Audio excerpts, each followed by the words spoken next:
Hello everyone. This is Amit Mishra. Today, in this lecture, I am going to explain you some more extracts of Merchant of Venice, Act 3, Scene 2. Earlier we have seen that in this casket scene, Bassanio was going to choose the casket. And Portia was saying to him that he should wait for some time. It will be better. Why she wanted so? Because she wanted some more time. That she could pass with him. But Bassanio was not willing. He was ready. He was saying that he will choose the casket just now. Because जब तक वो casket को choose करेगा नहीं, he will be in trouble. इसके बारे में बहुत सारा डिस्कशन, रेक की बात आई थी. रेक मैंने बताया था कि इंस्ट्रूमेंट होता है. यहां पर हम देखेंगे Bassanio is in the room where the caskets are kept. You can see here Bassanio, there is a long speech of Bassanio. He is in the room where caskets are kept. Bassanio is saying, this is his own speech, means he is talking to himself. तो यहाँ पर soliloquy होती है.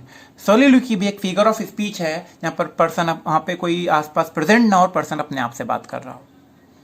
Bassanio अपने आप से बात कर रहा है. वो कैस्केट्स उसके सामने रखे हुए हैं और जब ऐसे बात की जा रही तो फिगर ऑफ स्पीच है soliloquy. Bassanio क्या कहता है? So may the outward show be least themselves. The word is still deceived with ornament. You can see these lines. So may the outward show be least themselves. The word is still deceived with ornament. He is saying that the appearance of these may be deceiving. The whole word is tricked by fancy appearance. पूरी appearance जो है ये deceiving हो सकती है.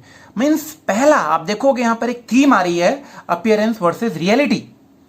क्या appearance है? बहुत सारे लोग दिखाई पड़ते हैं कि हाँ they are very beautiful, they are very handsome, but actually they are villainous. उनका जो नेचर होता है villainous होता है. यहां पर भी वही बोल रहा है, जो appearance है वो deceiving होती है. पहली लाइन उसने बोली आउटवर्ड शो में जो अपीयर हो रहा है, बी लीस्ट देमसेल्फ, उनके ऊपर में बहुत कम ट्रस्ट करना चाहिए.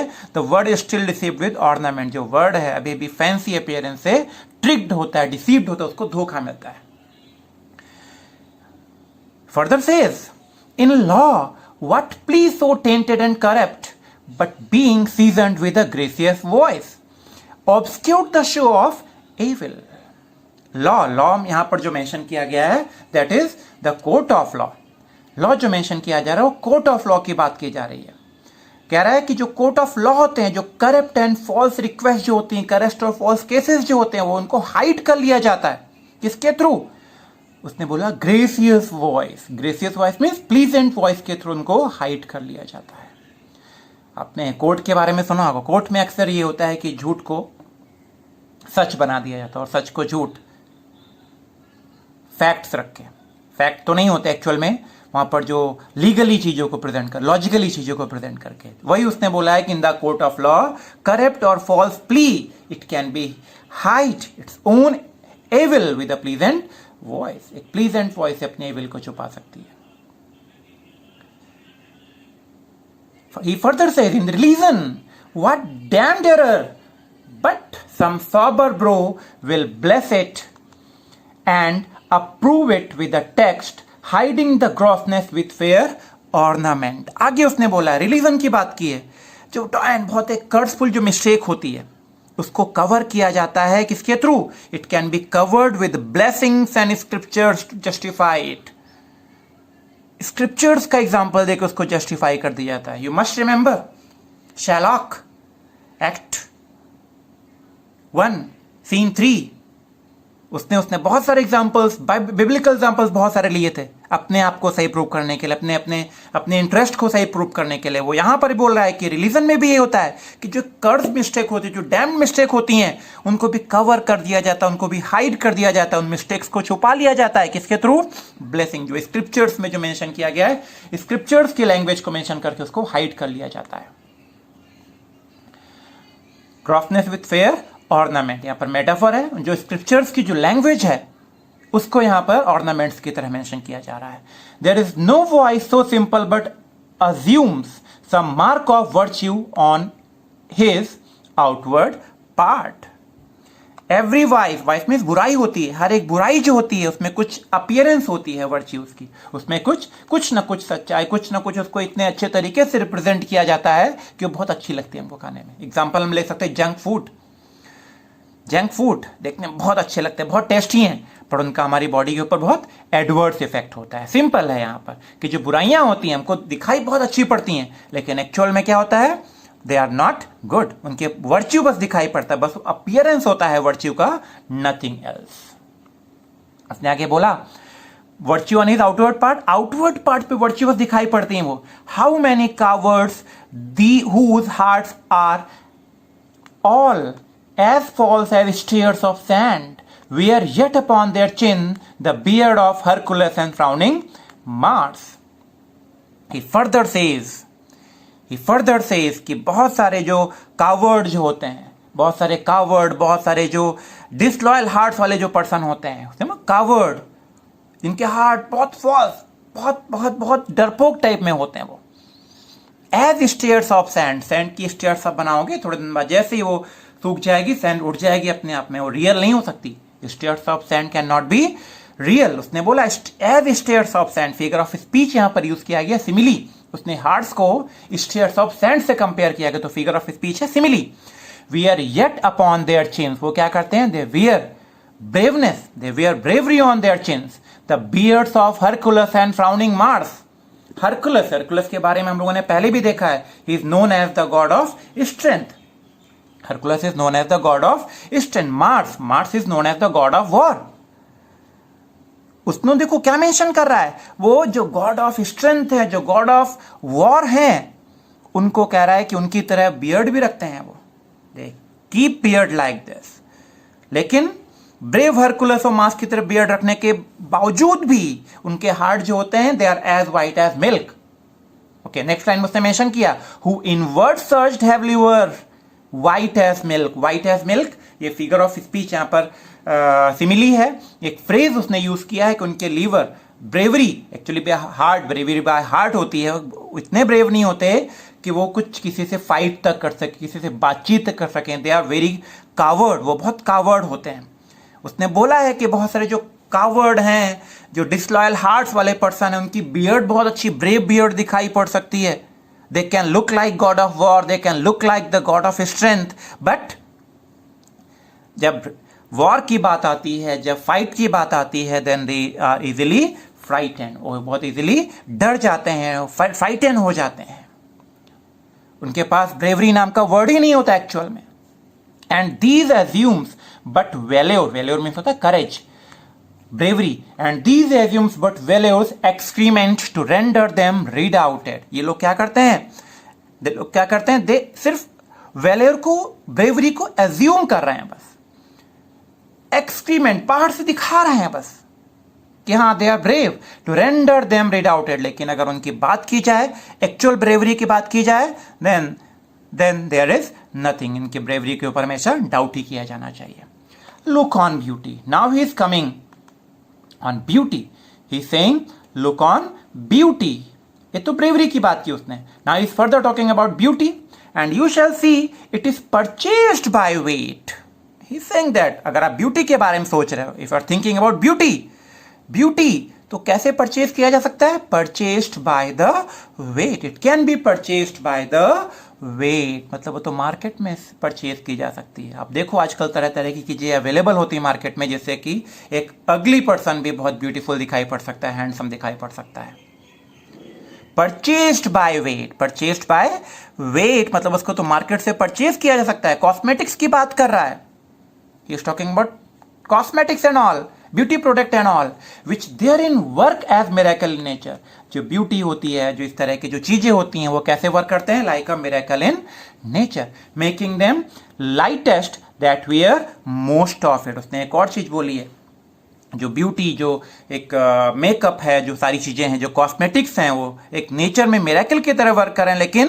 लेकिन उसने बोला they can make the women, जो उसको वियर कर रही है, जो मेकअप एंड कॉस्मेटिक्स वियर कर रही है, वो उसको ब्यूटीफुल तो बना देते हैं, लेकिन उनका नेचर को क्या जो होता है, जो उसने बोला them lightest that we are most of it. जो लोग बहुत ज़्यादा ब्यूटी मेकअप का या कॉस्मेटिक्स का यूज़ करते हैं, their characters are light. He is trying to say this means उनके ऊपर ट्रस्ट नहीं किया जा सकता, उनके ऊपर ट्रस्ट नहीं कर सकते। जो आउटवर्ड अपीयरेंस को बहुत ज़्यादा इंपॉर्टेंस देते हैं, दे आर नॉट ट्रस्ट वर्दी।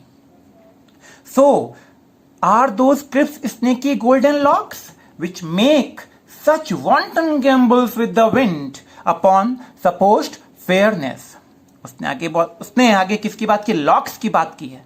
Locks are hairs, golden locks, crisp like curly, snaky, जो स्नेक की तरह लहराते हैं जो हवा में, स्नेकी गोल्डन लॉक्स। उसने देखो कितना ब्यूटी, लैंग्वेज को कितना ब्यूटीफुल बनाने की कोशिश की विलियम शेक्सपियर ने।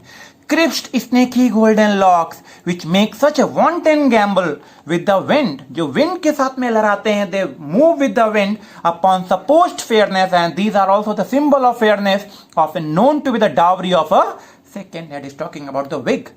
जो विग होती है उसके बारे में बात कर रहा है। वो कह रहा है कि कई बार जो हेयर्स हमको दिखाई पड़ते हैं, वो हेयर्स जो होते हैं वो भी कैसे होते हैं? जो कर्ली गोल्डन हेयर्स जो होते हैं, जो विंड में बिल्कुल टॉसल्ड कर रहे हैं, विंड में बिल्कुल लहरा रहे हैं, वो भी क्या होते हैं? They are also that these hairs are also false. वो भी किससे बने होते हैं?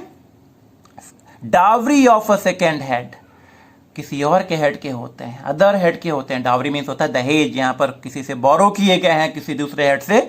The skull that bred them in the sepulchre, उसने उस स्कल से लिए गए हैं, उस स्कल से लिए गए हैं शायद, जो कि अब कहां पर है? हु इज इन ग्रेवयार्ड, जो ग्रेवयार्ड में है। मतलब डेड बॉडीज से वो हेयर्स निकाले गए हैं, जिनकी विग बनाई गई है, जो अपनी ब्यूटी को बढ़ाने के लिए लोग उसको पहन रहे हैं। दस ornament is but the gilded शोर। ये जो ऑर्नामेंट्स होते हैं, जो ऑर्नामेंट्स होते हैं वो कैसे होते हैं? गिल्डेड, एक गिल्डेड शोर की तरह होता है। गिल्डेड शोर मतलब जो डेंजरस ओशन के पास में जो ऐसे कुछ शोर्स होते हैं, जो किनारे होते हैं, जिनके पास जाना थोड़ा सा खतरनाक होता है, डेंजरस होता है, डेंजरस शोर की तरह होते हैं। टू अ मोस्ट डेंजरस सी। दिखने में तो बहुत ब्यूटीफुल हैं, दिखने में बहुत ब्यूटीफुल हैं, but these are actually inviting shores.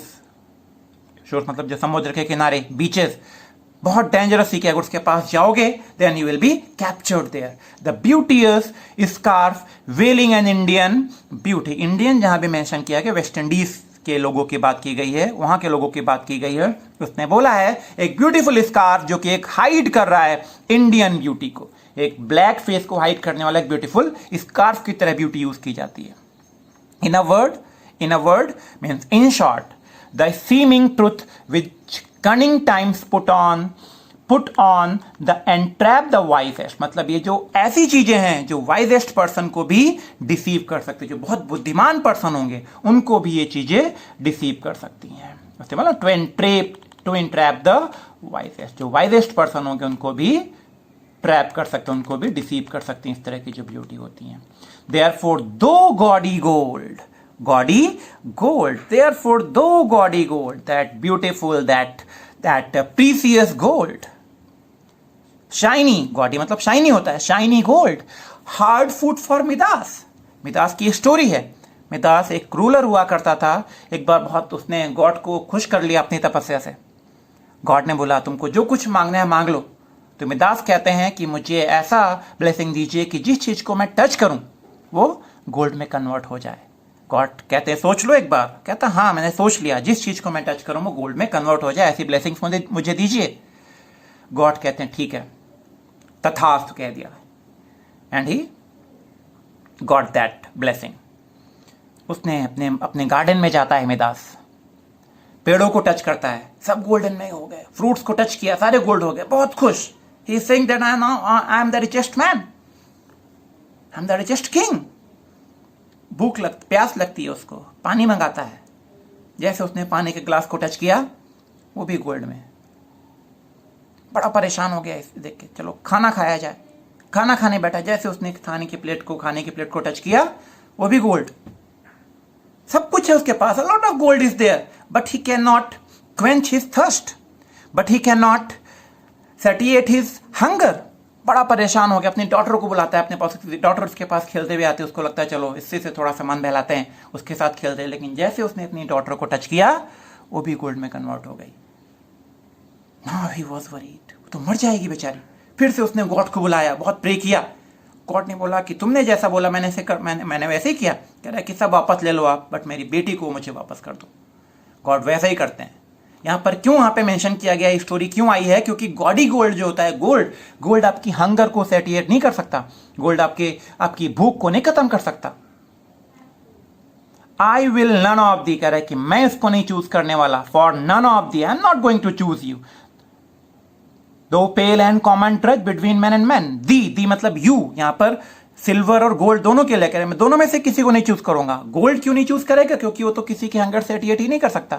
Silver को क्यों नहीं चूज करेगा, बोला उसने पेल डल एंड कॉमन ड्रज।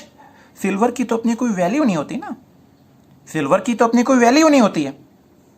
एक डल मेटल है जो एक मैन से दूसरे मैन के बीच में पास होता रहता है। नॉर नन ऑफ दी, दो pale and common drudge between man and man, तुम तो एक बस मीडियम हो मैन के बीच में।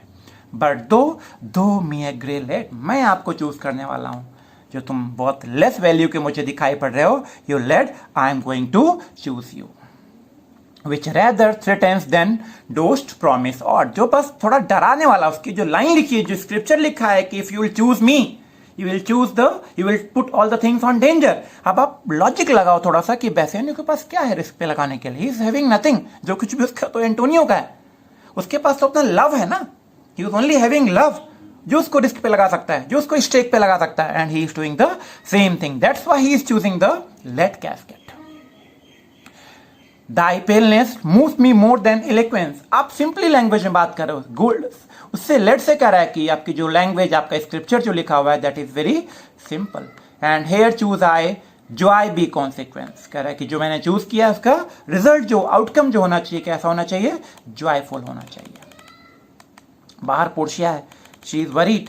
Portia, what Portia is thinking, she is talking to herself. आप देखोगे यहाँ पर असाइड लिखा हुआ है। असाइड वो होता है जब बहुत सारे लोग हों, लेकिन उसके बावजूद भी हम सिर्फ अपने आप से बात कर रहे हैं। She is talking to herself. Portia क्या कहती है, how all the other passion fleet to air, जो सारे इमोशंस हैं दैट आर फ्लाइंग अवे, सारे जो डाउट्स हैं एंड डाउटफुल थॉट्स जो हैं, and rash embraced despair and shuddering fear and green eyed jealousy, O love be moderate allay thy ecstasy, in measure rain thy joy, scant this excess, I feel too much thy blessing, make it less for fear I surfeit. It is said, बोला जा रहा है, Portia कह रही है, अपने आप से कह रही है कि जो सारे पैशंस हैं, सारी जो वरी है, दैट इज फ्लाइंग अवे, जो सारे डाउट हैं, जो सारे डिस्पेयर्स हैं, दे आर गोइंग, शडरिंग, जो डरावना जो डर था उसको, वो भी जा रहा है। ग्रीन आइड जेलेसी, उसने बहुत सारे वहां पे फिगर ऑफ स्पीच के थ्रू मेंशन की गई है। Green eyed jealousy, I must, मैं क्या करूं, मैं अपने लव को मॉडरेट करने की जरूरत है। जो मुझे बहुत ज्यादा एक्साइटमेंट और उससे कंट्रोल करने की जरूरत है। I want to rejoice, I want to show joy, लेकिन उसको कंट्रोल करने की जरूरत है, उसको गुड मेजर्स में रखने की जरूरत है। बहुत ज्यादा एक्सेस में कुछ शो करने की जरूरत नहीं है। मैं बहुत overjoyed, she is saying to herself that she is feeling overjoyed, मुझे इतना जॉयस नहीं होना चाहिए। I think that if I will be joyous then it will be the excess of happiness, बहुत ज्यादा एक्सेस हो जाएगी हैप्पीनेस की। शायद she is guessing that Bassanio ने राइट कैस्केट चूज कर लिया है। बेसेनियो कैस्केट ओपन करता है, क्या कहता है, what find I here, what is here. Lead casket को ओपन किया उसने लेड कैस्केट को ओपन करता है, and what he found there in the lead casket we will discuss it later in our speech. Till that time, have a nice day. Please like and subscribe this channel.